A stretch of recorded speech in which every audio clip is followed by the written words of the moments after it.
আমি বলবো যে আমাদের security forces, police, military, BGB, তাদের এখন কনফিডেন্স লেভেল আরো একটু বেটার অবস্থায় আছে। কারণ আপনারা জানেন তারা পরপর তিনটা বড় ইভেন্ট, বাংলাদেশের ইতিহাসে এত বড় ইভেন্ট হয়নি।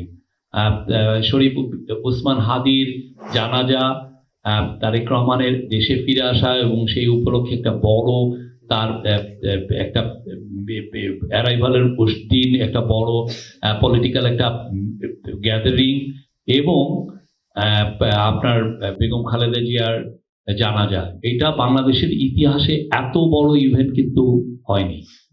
আপনি যদি in terms of peoples presence দেখেন, ক্রাউড নাম্বার দেখেন, এত বড় ইভেন্ট বাংলাদেশে হয়নি। তো মেবি যখন জেনারেল জিয়া, প্রেসিডেন্ট জিয়া মারা গিয়েছিলেন, তার জানাজা আমরা শুনেছি যে অনেক বড় হয়েছে, তখন আমরা ওই ফিগারটা আমাদের কাছে নাই। বাট এই তিনটা ইভেন্ট পুলিশ, সিকিউরিটি ফোর্সেস খুব সুচারুভাবে অর্গানাইজ করেছেন। সেই জন্য আমি বলছি যে আমাদের আরো কনফিডেন্সটা আর একটু বেটার।